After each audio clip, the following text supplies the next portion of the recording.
guys, right now the U.S. is getting hit with a major cold snap as temperatures drop to record lows across the country. It is so cold in Washington, Trump's new ballroom shriveled up into the White House.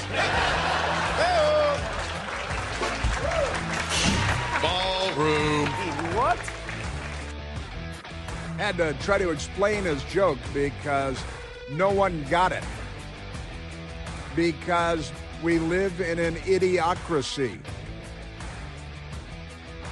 Speaking of idiocracy, I have one of these big screens in front of me in the radio studio that has a six-way split on the big screen. And right now, 3 of the channels are carrying President Trump and Jeffrey Epstein because they've really got some arousal for this Jeffrey Epstein thing. You know how they love child molesters. We had another child molester story yesterday, child porn story, another Democrat child porn story yesterday. Had a different Democrat child porn story the day before yesterday involving a different Democrat and different child porn. Maybe it's the same child porn. They might share it amongst themselves, pass it around, all of that stuff. But isn't that amazing? Yes, sir. And I looked up, and there was the British Broadcasting Corporation has one of the 6 windows on my big screen TV, split up 6 ways. And the British Broadcasting, BBC, they just got in trouble. President Trump is going to sue them for $1 billion because of the way they chopped up the edit of President Trump's speech on January 6th of 2021. And it was so corrupt that the president is talking about suing him for $1 billion. It's causing all kinds of upheaval at the BBC. 2 of their top executives resigned, and now they got a new guy. I think he's a jihadi, too, who's taking over at the BBC. But BBC, with their big screen and their story, President Trump, new thing emerged of Donald Trump and Jeffrey Epstein, and we're going to try to get him, the BBC. Just above that, CNN, and CNN was going wall to wall, minute after minute after minute after minute, President Trump and Jeffrey Epstein. And then we panned over to MSDNC, MS-13 DNC, and guess what they were doing? Jeffrey Epstein and Donald Trump and Jeffrey Epstein. Isn't that amazing? Well, how could that be? Well, ABC Fake News, headed up by Democrat Party activist, $25 million a year, Fanker man, George Snuffleupagus, and ABC News headline, House Democrats release new Epstein emails referencing Trump. That's the headline at ABC Fake News. The Democrats in the House came up with new. How many decades have to go by before we get this all straightened out? One of the emails is a 2011 message between Epstein and Ghislaine Maxwell. I always want to say Ghislaine Maxwell, but it's because that's how it's spelled. But Ghislaine Maxwell. So 2011, that's 14 years ago, just passed Obamacare, and that was real good. And there's an email, but wait, it's between Jeffrey Epstein and his pimp lady who's in prison, and then he was kind of thrown in jail, and now he's dead because he either hanged himself or Hillary Clinton went in there and collapsed his trachea, one or the other. Sex offender Jeffrey Epstein referred to Donald Trump as the dog that hasn't barked. That's it. It's a Sherlock Holmes story reference, the dog that didn't bark. Because Jeffrey Epstein now, the Democrats are still going after Trump on Jeffrey Epstein. And told his former companion, Ghislaine Maxwell, that an alleged victim had, quote, spent hours at my house, end quote, with Trump.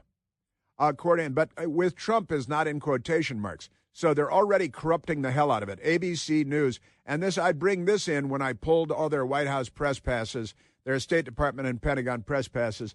They can still cover Capitol Hill. Those are different credentials and not issued by the executive branch, but never mind that. So this is ABC News' headline, and the words they have in quotation marks are dog that hasn't barked, right? And, quote, spent hours at my house, right? And that's in quotation marks, but it's not a complete thought or a complete sentence.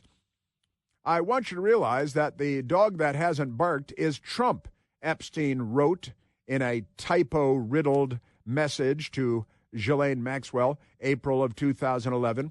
And then spent hours, it's blank, no person named, spent hours at my house with him. He has never once been mentioned. Yeah, well, what, he came over to your house? If I recall correctly, President Trump threw Jeffrey Epstein out of Mar-a-Lago and told him never to come back. Isn't that correct? So it's what is this? So ABC fake news and the Democrats on Capitol Hill and the House of Representatives working hand in glove once again. Democrat in sleeping bag once again, and then Ghislaine Maxwell responded to this incoherent, riddled with typos message from her employer at the time. And Ghislaine Maxwell responded, "I've been thinking about that." In 2011, she responded, "I've been thinking about that." Thinking is a pretty big word there.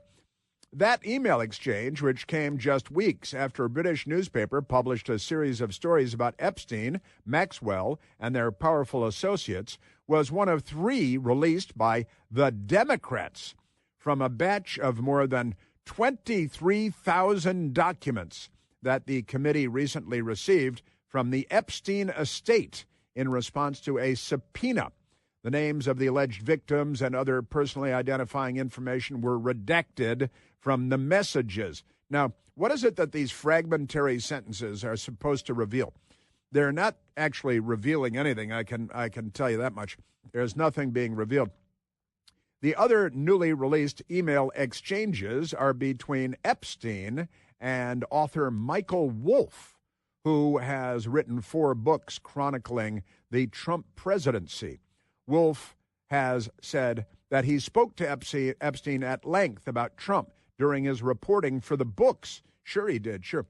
I hear CNN planning to ask Trump tonight about his relationship with you, either on the air or in scrum afterward, Wolff wrote to Epstein in December of 2015, 6 months after Trump had officially entered the race for the White House. Now that's more than 10 years ago. Well, it's just about 10 years ago now, December of 2015. Almost 10 years ago. And then we've got the other email from 2011, almost 15 years ago. And none of this, and the Democrats have them, and they're feeding them to ABC News, and nobody has an aha moment. Nobody has aha. This is what the Democrats have been looking for. Isn't that amazing? Just extraordinary. There is another email. Trump said he asked me to resign, meaning from Mar-a-Lago, and he kicked him out of Mar-a-Lago. Never a member, ever. Again, fragmentary sentences like somebody falling down a flight of stairs, but never mind that. Of course, he knew about the girls as he asked Ghislaine to stop. So wait a minute. He knew about the girls, and he asked your pimp to stop, and he kicked you out of the place and told you never to come back. And that somehow is incriminating of Trump, not of Epstein and Ghislaine Maxwell. Epstein, who died in prison, and Ghislaine Maxwell, who sits in prison. Isn't that amazing? And they think they've got a gotcha here to the point where CNN and MS-13 NBC are carrying at the same time. MS-13 is still on that story. And the BBC in the United Kingdom, they're still on the story. In England, on the BBC and on MS-13, and CNN can't get enough of it. And there's just nothing here. But the Democrats in the House issued 2 emails out of 22,000 that they are in possession of. I'm guessing that means they don't have anything. They don't have bupkis. They've got nothing. Isn't that amazing? Man, oh, Manischewitz, I am telling you. Yeah, they got 2 new emails. I hear CNN's going to ask him about it. This is back in 2015, and ABC couldn't be more excited that an email from 2015 says that CNN was going to ask him about it. And in 2025, it's their lead story, and they're going bumper to bumper with it. And nothing happened. And they've been trying to lynch this man like the bull-whipping, horseback-riding lynch mob that they are, the Nathan Bedford Forrest lynch mob that the Democrat Party is. Isn't that amazing? So, yeah, CNN's going to ask him about it. And Jeffrey Epstein got back to Ghislaine. If we were to craft an answer for him, what do you think it should be?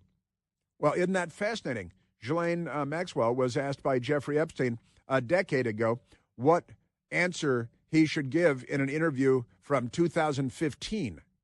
Isn't this fascinating? ABC News is all over it, and CNN and MSNBC, and, of course, the BBC. I think you should let him hang himself, Wolf, the author, replied the next day. If he says he hasn't been on the plane or to the house meaning the island, or is that different? Because there's the house in New York, the giant townhouse, like a $50 million townhouse in New York, but never mind that. And then he gives you a valuable PR and political currency. It gives you a valuable PR and political currency. Everybody's illiterate. That's what Wolf, the author, said. You can hang him in a way that potentially generates a positive benefit for you. This is what the author, Wolf, is saying to Jeffrey Epstein, the child rapist. He's colluding with him. Or if it really looks like he could win, meaning the presidency, you could save him, generating a debt. Now they're talking about extortion, blackmail. See, this is the left. They're criminals. They're all criminals at heart, criminals in practice. Of course, the email says, of course, it is possible that when asked, he'll say, Jeffrey's a great guy and has gotten a raw deal and is a victim of political correctness, which is to be outlawed in a Trump regime. They're all mentally ill. They really, and the ABC News is publishing this today because they're very excited about it. They think they got something here. Trump said he asked me to resign. Never a member, meaning Mar-a-Lago, and ABC News doesn't even explain. Just amazing, amazing stuff. The journalism is so horrible, so terrible, so corrupt, so filthy. Full context of these email exchanges is not clear from the portions released by the committee Democrats. You mean that they only released excised and after redactions, excised passages that they think ABC News will use to try to incriminate the political enemies of the Democrat Party. And then ABC News went ahead and did that. Isn't that amazing? Wolf, in a phone interview on Wednesday, the crooked author who was conspiring to trap President Trump, therefore he's a good source for ABC News. I'm surprised he's not anonymous. Wolf, in a phone interview on Wednesday, said of the 2015 exchange that he couldn't remember, quote, the specific emails or the context. But I was in an in-depth conversation with Epstein at the time about his relationship with Donald Trump. So I think it reflects that. What are you even talking about? These people. All right, so all these years later, a decade later, ABC News, CNN, NBC News, that's MS-13, and the BBC all think they've got a gotcha moment here because the Democrats released excised passages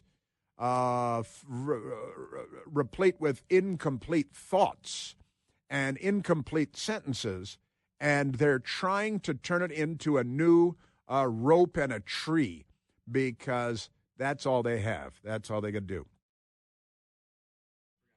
It is also Mailbag Day here at the Chris Plant Show. You know what that means at the Clinton household. Terrible, terrible. But I have in my hand the printed out mailbag questions for the day, which I intend to get to lickety-split. Great stuff, mailbag questions today. What do you hear Hakeem Jeffries, too? So this is the Democrat Party working in concert with their news media allies with redactions from decade-old emails that have already been made public and have already been debated publicly. And now they have a newly redacted, edited version provided by the Democrats in the House of Representatives to ABC News, and they're on it.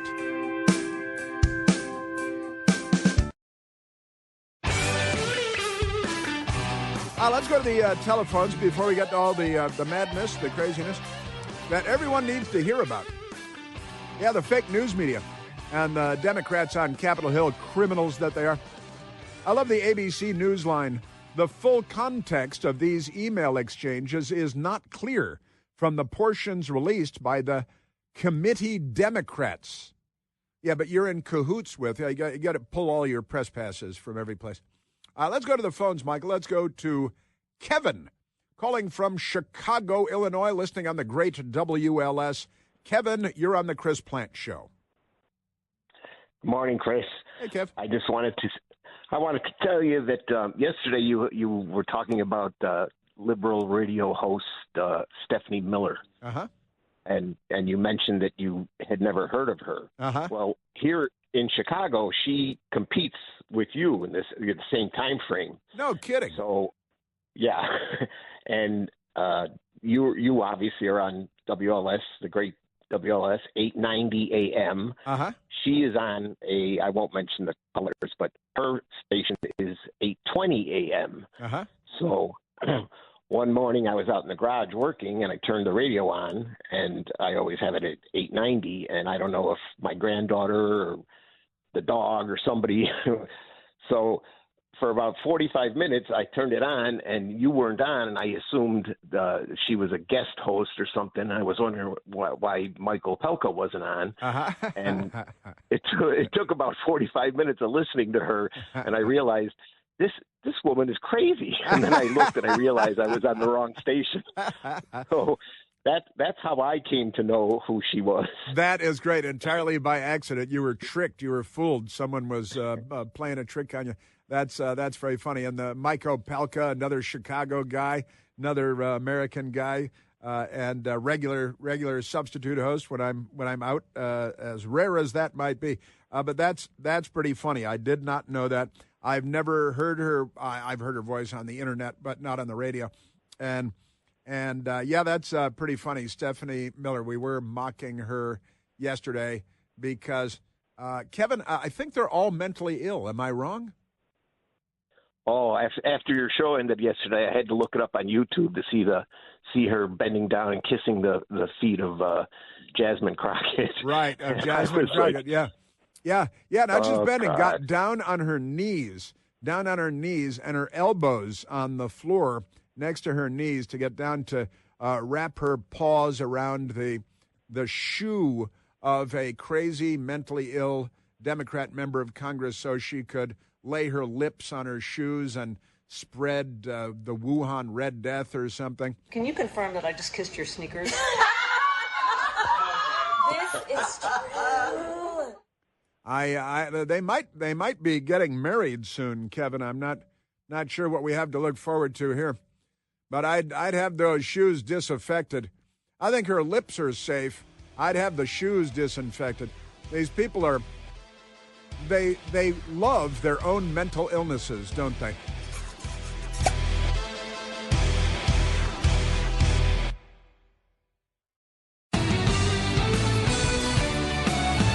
Our media, I wouldn't want to disparage houses of prostitution by comparing them to ABC News or to NBC News. Would be impolite to the houses of ill repute. I have mailbag day questions in front of me right now, while the Democrats at NBC and CNN are obsessing over selectively edited portions of decade-old emails that they think they can hang Trump from a tree with, having to do with Jeffrey Epstein, who Donald Trump expelled and barred from Mar-a-Lago, and told Ghislaine Maxwell to cut it out and get the girls out of here and get all that stuff away from me, years before he ever went into politics. And the news media, they lie about everything, so they lie about that because it's one of the things they're talking about. So naturally, they lie about it. Now let's go before I get to Mehmet Oz and being slandered by Hakeem Jeffries, who's an anti-Semite and a jihadi. Let's go to the mailbag. I'd like to go to the mailbag. In hour number two. Yes, great stuff. I didn't get a chance to talk to Kevin about the Aurora Borealis in Chicago last night, but everybody should be keeping your eyes peeled for the Aurora. This one is the Borealis. It's the Aurora Borealis. Pretty amazing stuff. All right, let's go to the the mailbag. Mailbag Wednesday. Vintage audiophile. Vintage audiophile sends me question number 1 for the day. I like vintage audiophile. That's pretty good. You have record albums, play the vinyl on the turntable. Vintage audiophile. Pretty good stuff. I have record album at home of my father, World War II Navy fighter pilot, being interviewed aboard his aircraft carrier during World War II. And they produced a record album. It's called a transcription, actually. It's on laminated cardboard.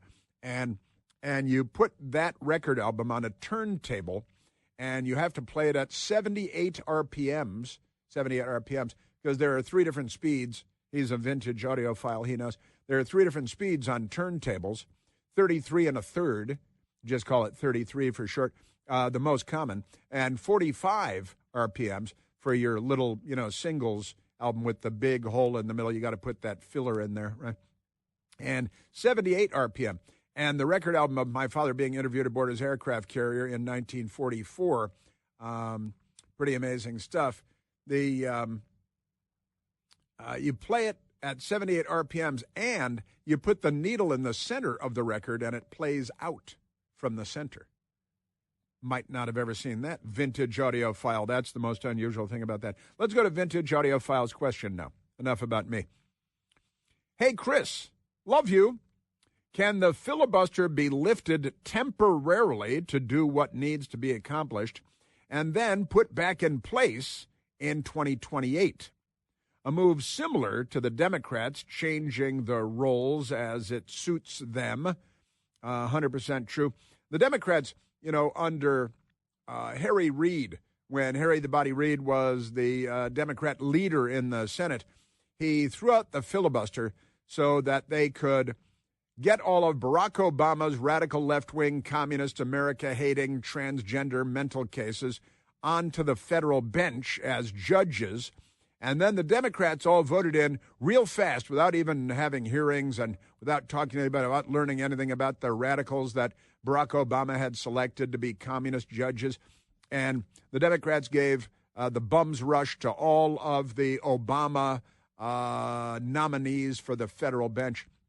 And you may remember that the turtle, Mitch McConnell at the time, he came out and he said, boy, you guys are going to regret this one day, and maybe sooner than you think, because one day we'll have control of the Senate after not too long, and you guys just changed the rules. So when we do the same thing, you're all going to have a meltdown, as you so often do, and we're going to do the same thing that you did because you did it, right? And Harry Reid then took the gracious way out, and he died after his brother beat the living hell out of him because his brother hated him too.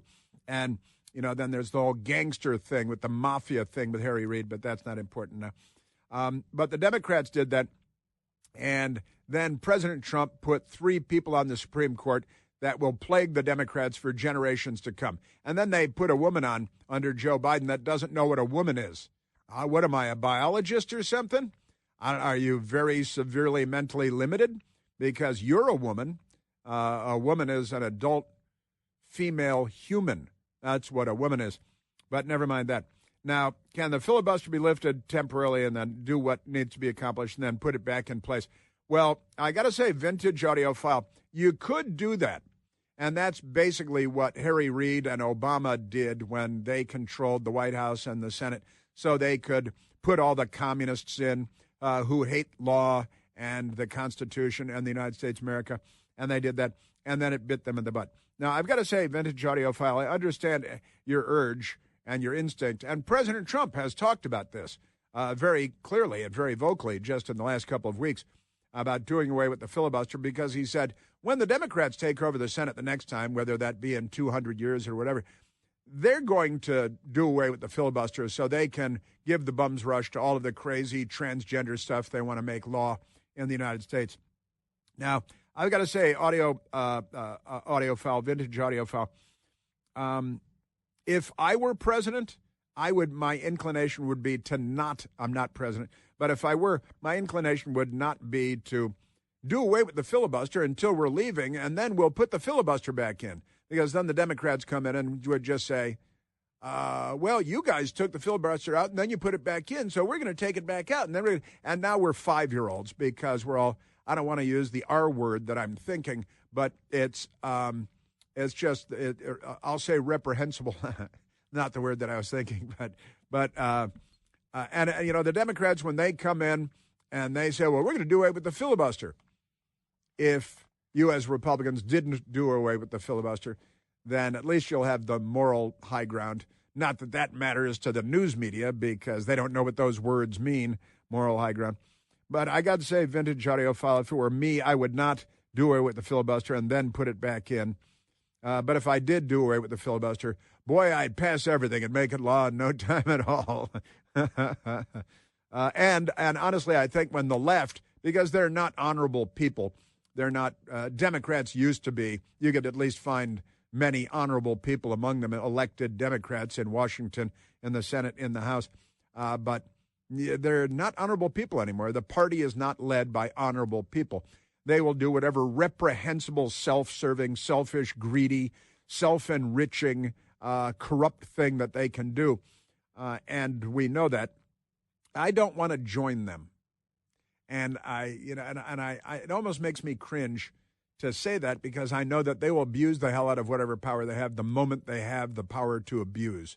Just as they've done to shut the government down and say, oh, it's the Trump shutdown. It's just, honestly, it's like, like Lee Harvey Oswald blaming Jackie Kennedy for shooting her husband in the head. It couldn't be more ridiculous, but that's your Democrat Party. And I honestly, vintage audiophile, I prefer the high ground and the high road and morality and ethics, even though I know that the Democrats have contempt for all of those words and concepts. Not a great answer, vintage audiophile. You could talk about it for 2 hours, between any group of two people. Two isn't really a group, I know. That's okay. Dennis asks, thank you, vintage audiophile, and I like the name, vintage audiophile. Dennis asks, why do you still insult Fetterman when he has the gonads to stand up to his own out-of-control party? Well, that's an interesting question. He continues, for a guy with a brain injury, and I'm like, he's talking about me here, isn't he? He's the guy with a brain injury. For a guy with a brain, no, he's talking about Fetterman. For a guy with a brain injury, he sounds a hell of a lot smarter than pretty much every other Democrat. And some people are not comfortable lying about everything. That is requirement number one to be a Democrat. And demonizing Israel. I like the throwing in and demonizing Israel. That made me laugh this morning when I was reading it. That's funny. It's true. Now, Fetterman shouldn't be a senator from Pennsylvania. Mehmet Oz should be sitting in that Senate seat. The media corruptly slandered Mehmet Oz and promoted this guy who had had a stroke and was not capable of completing a thought or a sentence when he was running for the Senate, and then he won, and they all applauded. Oh, we're good. We got the R word. And he's going to be the senator from Pennsylvania. Isn't that great? Wonderful, wonderful.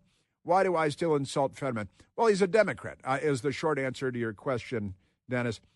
He's a Democrat, and it's not like he's right about everything. When he's right, we give him credit for it, and we have given him credit on the radio, on my show, for doing the right thing and saying the right thing when he has, on occasion, done the right thing and said the right thing. And you're right, he's not comfortable lying about absolutely everything, which Chuck Schumer is and Hakeem Jeffries is. They're just awful, horrible human beings. Forget about senators and members of the House. They're just horrible human beings. Anybody that's close to them knows this. That's for sure. And I believe that Fetterman is not comfortable lying about everything. And Michael and I were talking about this morning, and I said, well, when he becomes a Republican, then he'll be on better ground, on firmer ground, and I'll be less inclined to mock him and ridicule him.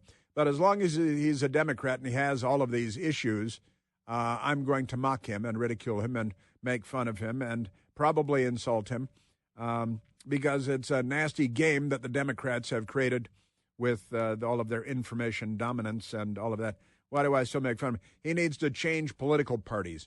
He could even become an independent, but he should leave the Democratic Party because no honorable, honest person could be a member of the Democratic Party. I'm just going to be an independent voice in the Democratic Party. If you want a Democrat that's going to call people Nazis or fascists or all these kinds of things, well, I'm not going to be that guy. He's not going to be that guy. That's what he said. And we played that audio when he said that fairly recently, last couple of weeks, and gave him credit for that. But he said, I'll be an independent voice in the Democrat Party, but if you want me to be calling everybody Nazis and da-da-da, well, then the Democrat Party should really expel you because that's all they do. The violent mob of fascists out in the street with jihad on their side at UC Berkeley. But why do I still insult Fetterman? I have to, I think is the correct answer. He needs to change parties. Leave the Democratic Party. And they stole that Senate seat from renowned surgeon and professor emeritus of surgery in an Ivy League university.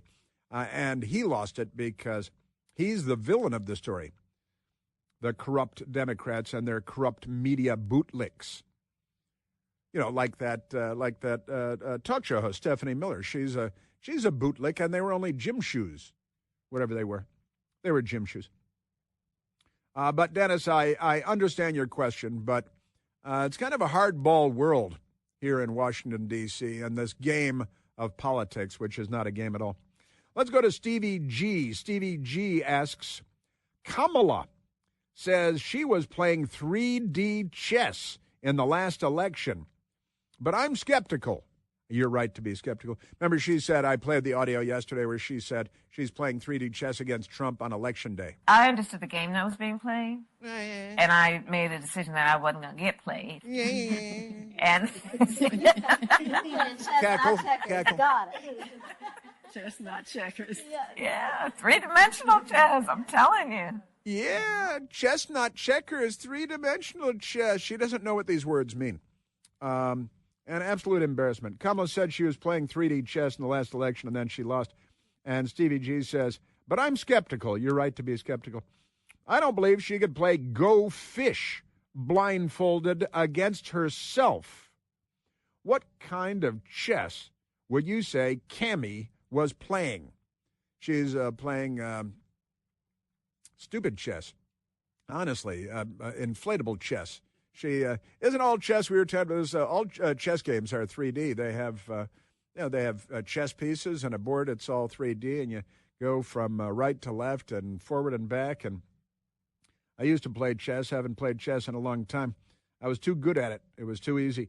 But that's it. What kind of chess is she playing? She's not playing chess. She is, honestly, it's tiddlywinks. She doesn't, and she's, Michael just did the drinky drink hand signal, like glug, glug, glug, glug, glug, because she's a drinky face person. She doesn't play chess. Isn't that amazing? And Blaze McLean says, my question is regarding meaning of words. Why are 8 Dems siding with Republican senators called traitors, but Republicans, even one Republican, siding with Democrats called bipartisanship? That's a great question, and you're right to ask that question. And the answer, and Michael and I talked about it this morning, and it's corruption, it's dishonesty, it's information dominance by the Democrat Party, it's advancing the narrative. And, you know, as long as you agree with the Democrats, then you're bipartisan. You're in the Democrat camp, then they call it bipartisanship. If you are all Republicans can join the Democrats, and it's bipartisanship. If one Democrat sides with Republicans, it's treason, it's traitorous. You should be executed in some fashion or another, according to the Democrats. And that's because of, were it not for double standards, liberals would have no standards at all. And that's the news media. It's about corrupt media, information dominance, and maintaining the narrative. It's because we're lied to. Anybody who says that Republicans joining Democrats is bipartisanship, but Democrats joining Republicans is treacherous treason, then you're dealing with a very, very dishonest person who should never be trusted or believed in any matter ever again. and that means George Stephanopoulos and Chunk Todd, and the list is too long. Everybody at CNN. Amazing stuff. Great questions. And that was Blaze McLean. Blaze McLean. Thank you, Blaze. Thank you, Stevie G and Dennis and Vintage Audiophile. I like Vintage Audiophile. Did you know that the big wireless companies have been pulling one over on all of us for a long, long time now? And that's why it's time to make the switch to consumer cellular. Listen, I did, and I'm getting the same fast, reliable, nationwide, big wireless coverage, same network, same transmitters, the same everything, the same wires, without the big wireless cost at the end of every month. Now, it's not just about saving money on my bill every month, although that's very good. It's also about not being used and abused by the phone company that I pay for my cell phone. Do you have any idea how much data you use every month? I have no idea how much I use. Most people the age of 50 and over use less than 8 gigs, not very much data every month, but big wireless, they shove all of us into an unlimited data plan because they need to redistribute our payments to cover the cost of teenagers that use 10 times as much data as you use. And if you're not using all that data, well, bad news is you're the one being used and abused by your own cell phone company. When you've had enough of that, make the switch to Consumer Cellular. They set me up with a service and a phone, and it's incredibly easy to make the switch. You call on the phone, you talk to an actual human being, not a robot, based right here in the United States, not on a space platform, real human beings that are actually helpful. It'll only take you about 20 minutes to make the change, and you'll thank me forever after. Give them a call today and make the switch. Call 800-760-0702. That's 800-760-0702. Yes, sir. I want to get to the insults of Dr. Mehmet Oz by Hakeem the Jihadi Jeffries. That's coming up. And then the man named Jihad. Yeah, three-dimensional jazz, I'm telling you. Let the record show that the witness made the drinky move.